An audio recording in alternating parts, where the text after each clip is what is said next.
Hey guys, what's up? This is Simon Marshall here. I have some sad news to pass on, just to let you know that Percy Plinge, who we all knew in the WWE as Paul Bear, he was, believe it or not, the Brothers of Destruction's manager, The Undertaker and Kane.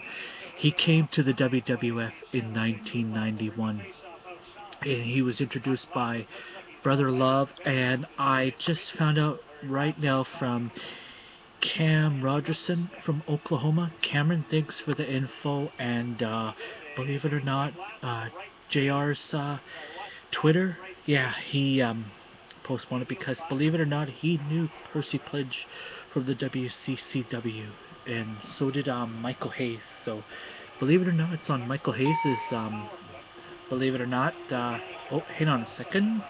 Okay, my iPhone, so.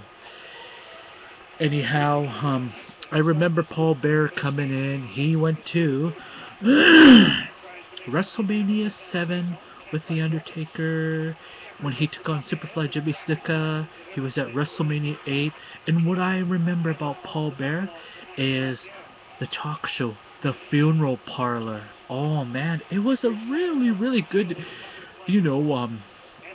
what is it called? Like, would you call it a talk show?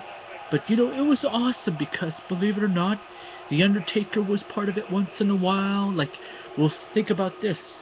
Who was the originator? Piper's Pit. After, he was like a pioneer to talk shows like The Snake Pit. I love The Snake Pit, and I miss The Snake Pit with Jake the Snake Roberts. After The Snake Pit, and they had the most annoying voice ever.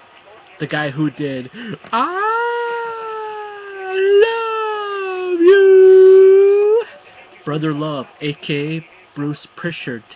He was the one who had the Brother Love show, and that's the guy who introduced us, Percy Plinge, to the WWE on the Brother Love show. So, anyhow, from, all those talk shows to the Funeral Parlor, there was, oh yes, the Barber Shop. After the Barber Shop, then there was the King's Court. So, anyways, Paul Bear also was at WrestleMania 9 when The Undertaker took on the late Giant Gonzalez. So, hopefully, The Undertaker will have something to honor Paul Bear. And for WrestleMania 29, as you know, he is facing CM Punk.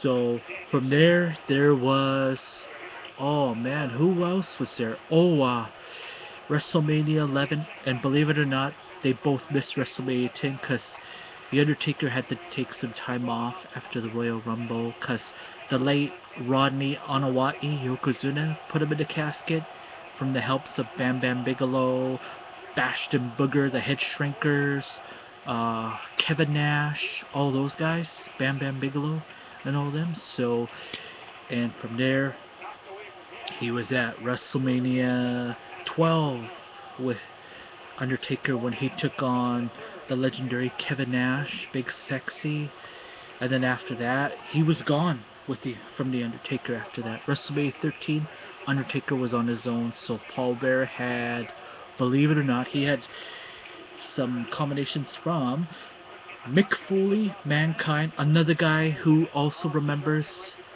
Paul Bear is Mick Foley, because believe it or not, he had Mick Foley, the man they call Vader, at WrestleMania 13.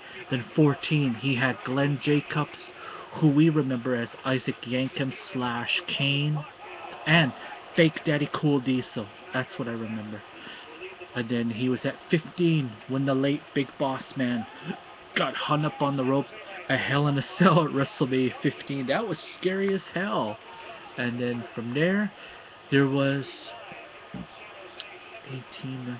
He came back at WrestleMania 20 when The Undertaker brought his old school back because he was a biker. I did not like the biker gimmick as a human being. I love the Dead Man Rises because you know why? That's the Undertaker I grew up with. Because the bell. I love the theme, and believe it or not. And then he was gone after a while. He was in TNA, believe it or not, ladies and gentlemen. Like, just as an appearance, because, Another man, Tony Schiavone, was another good friend of Paul Bearer, and I did not like Mike Tenay's rants against Paul Bearer when, TNA was alive and whatsoever. So, from there, we got... Who else? Where else did he go? I know he wasn't at 22, 23, 24, 25, not even 26 or 27, but he did appear at the WWE Hall of Fame a few times because there was a couple of superstars who appeared. So, Paul Bearer, I want to say, rest in peace, my friend, and we will miss you, and I'm gonna miss, you dyeing your hair black and dyeing that mustache black because you were the father of Brothers of Destruction. Thank you, Paul Bearer. I will never forget you as long as I live. This is Simon Marshall saying thank you for watching.